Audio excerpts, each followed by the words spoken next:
Oke semuanya, hari ini kita akan bahas mengenai materi ketiga, itu judulnya Media Humas 2. Kalau kemarin kita bahas tentang media humas yang pertama, kalau ini lebih fokus kepada media humas yang kedua.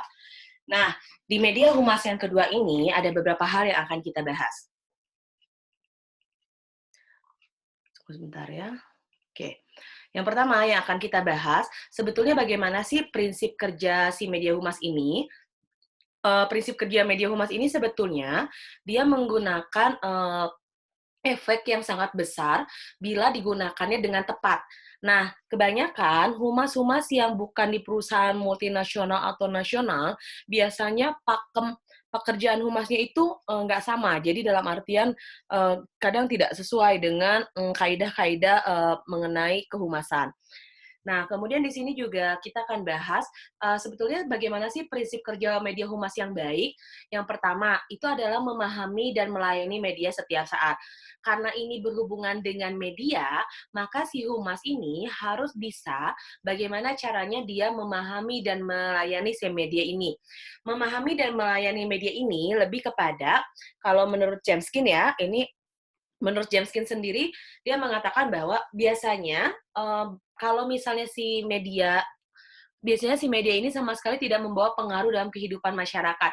Tapi media ini justru berpengaruh besar terhadap si perusahaannya. Karena seperti yang sebelumnya dijelaskan, perusahaan itu tidak bisa maju, bukan maju ya, perusahaan itu tidak bisa menjual produk atau jasanya ya, jika tidak ada peran serta dari media. Makanya di sini dikatakan bahwa prinsip media humas salah satunya yang pertama itu adalah bagaimana kita bisa melayani kebutuhan informasi bagi media itu sendiri.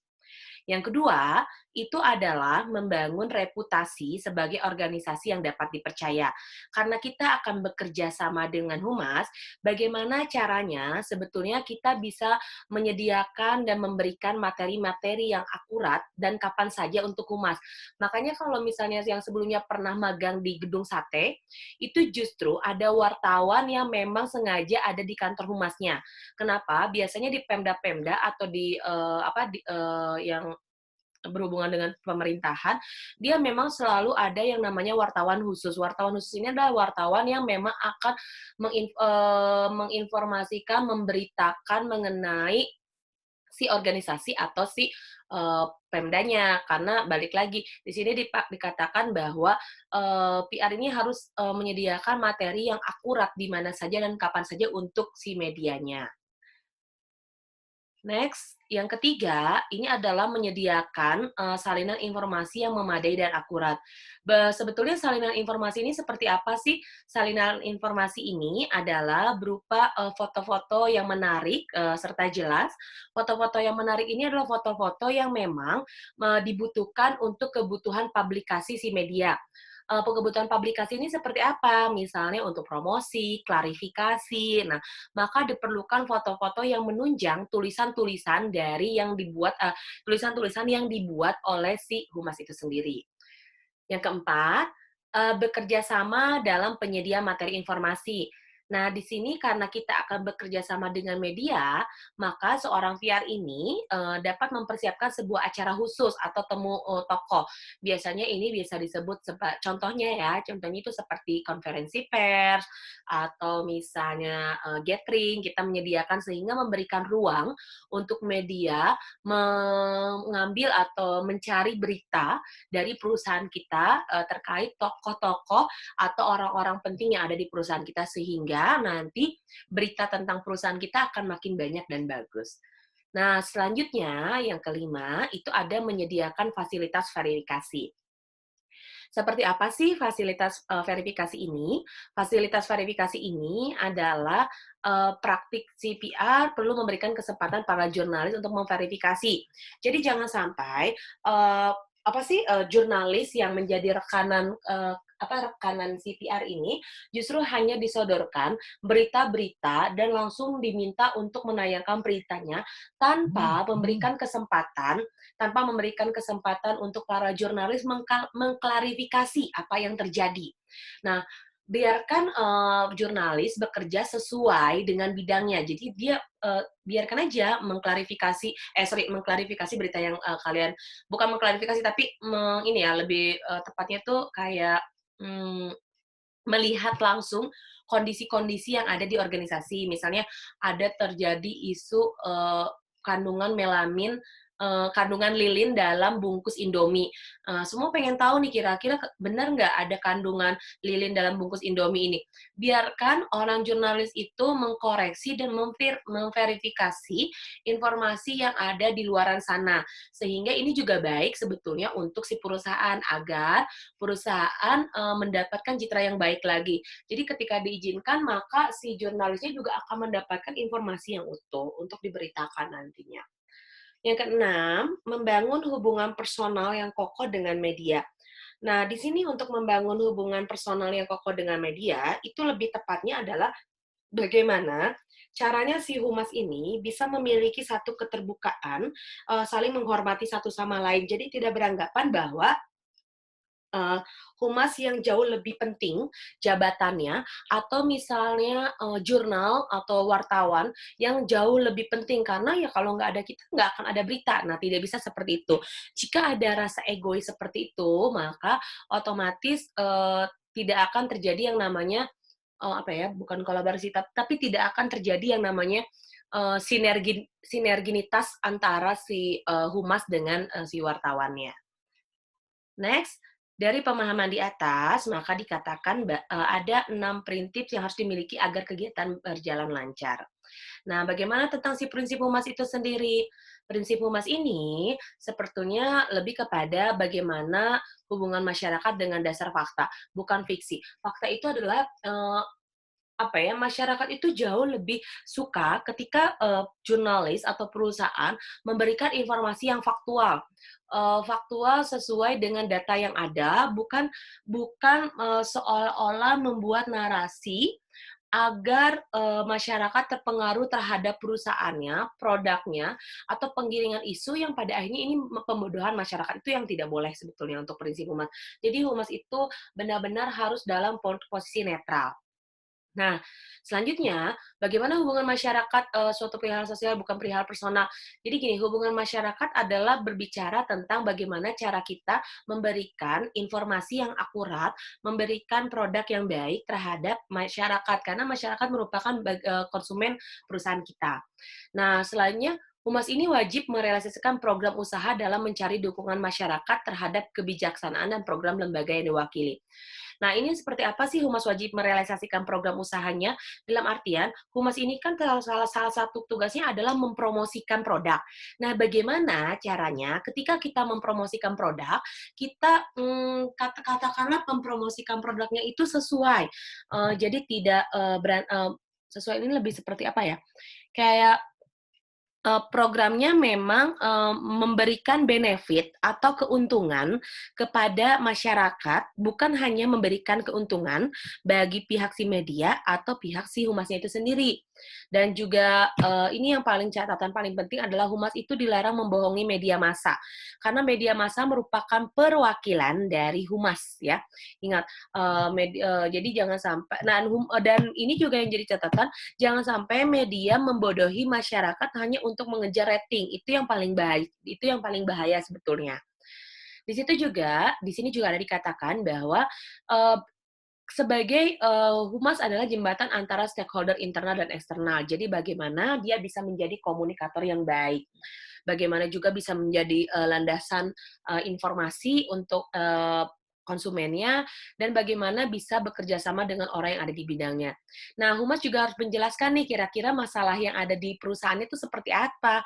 Kenapa harus dijelaskan masalah yang terjadi di perusahaannya, agar masyarakat paham kira-kira sebetulnya kondisi yang terjadi itu seperti apa sih di perusahaannya, sehingga tidak tebang pilih.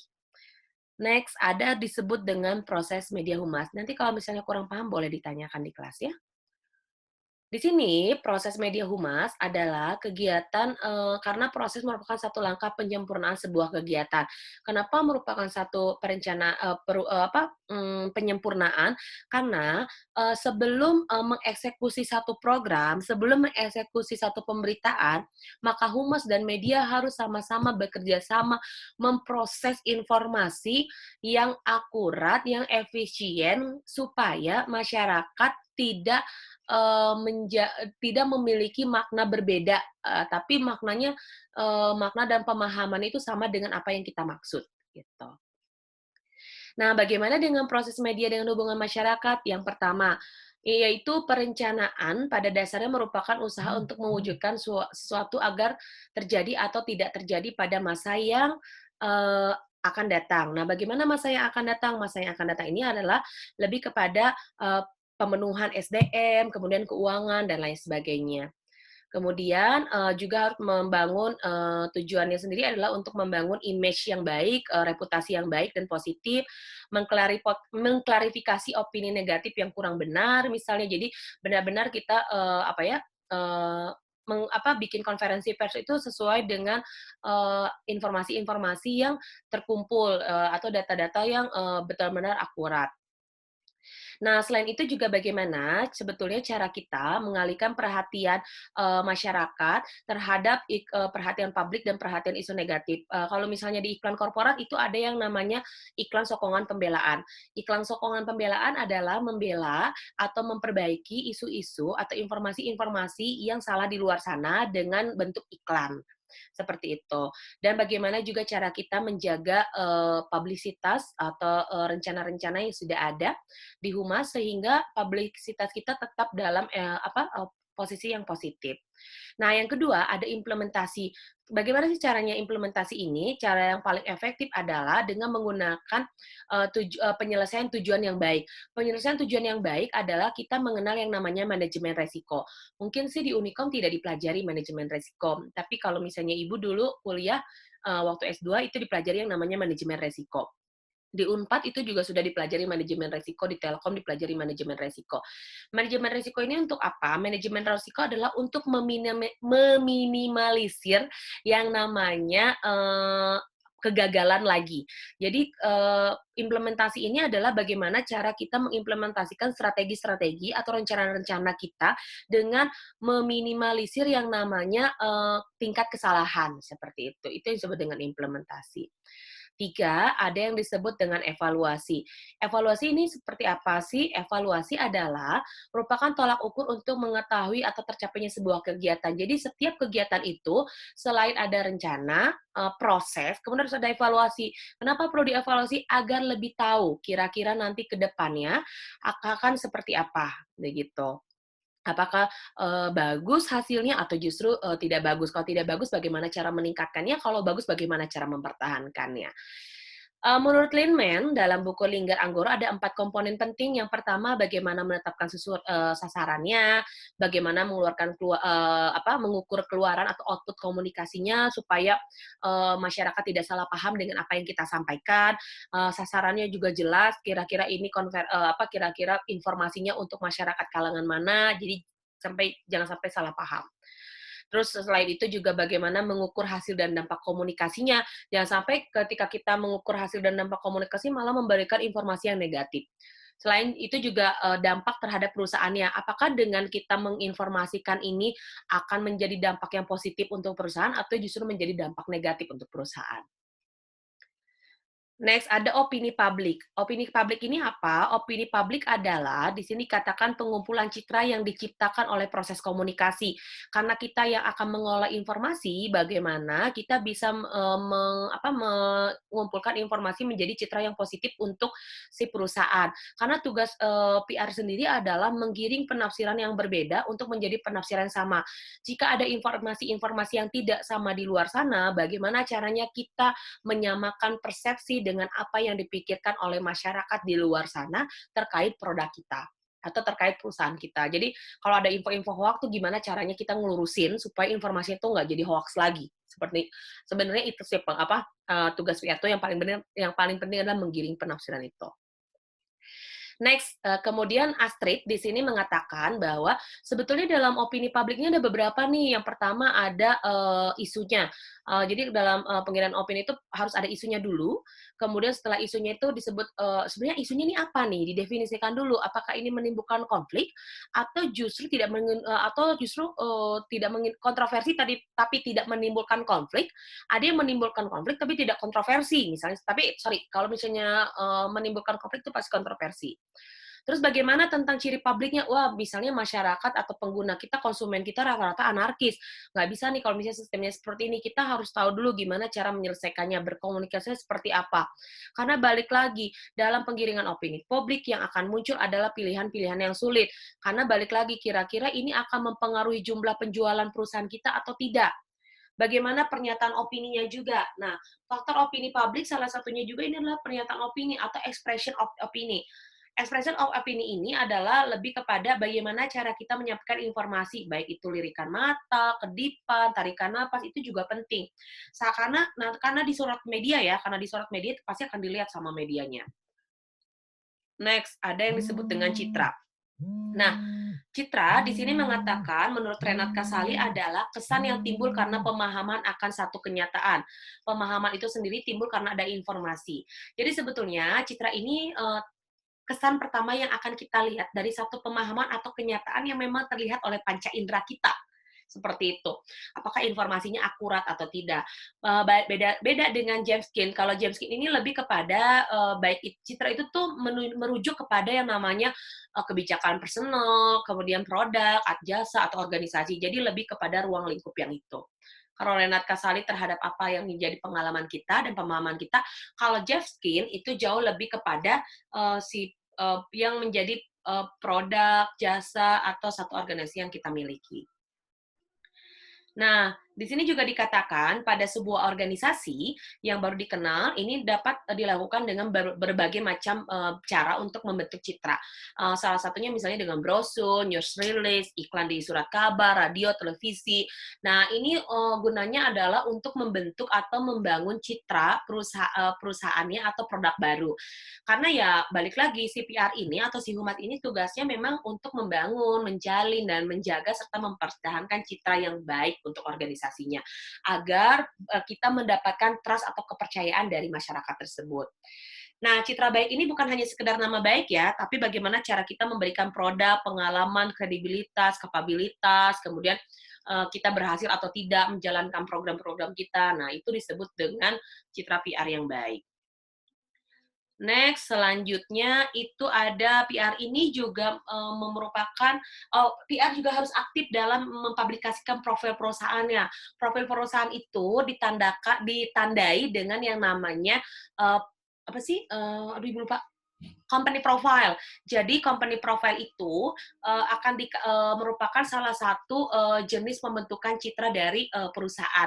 Jadi semakin kita bagus membuat company profile, itu maka semakin citra perusahaan kita dibentuknya itu menjadi bagus karena ini akan berhubungan dengan produk baru, tugas organisasinya, karyawannya seperti apa, etos kerjanya seperti apa, kondisi di perusahaannya seperti apa. Nah, ini yang disebut dengan bagaimana PR ini mengemas citra perusahaannya dalam sebuah company profile. Kemudian citra ini harus terbangun untuk untuk mampu bersaing dan berkompetensi dengan para perusahaan lainnya. Karena balik lagi citra ini yang membangun citra itu cukup mudah sebetulnya. Mempertahankan sulit sekali. Tapi kalau dalam citra justru yang paling sulit adalah bukan hanya mempertahankannya saja, tapi justru memperbaiki citra itu juga sulit. Makanya kenapa si humas ini harus benar-benar mampu tetap konsisten, tetap stabil, dan mengikuti dinamisnya persaingan yang ada dalam perusahaan sehingga perusahaannya tetap mampu bersaing. Seperti itu. Nanti kalau misalnya ditanyakan, boleh ya di kelas. Terima kasih.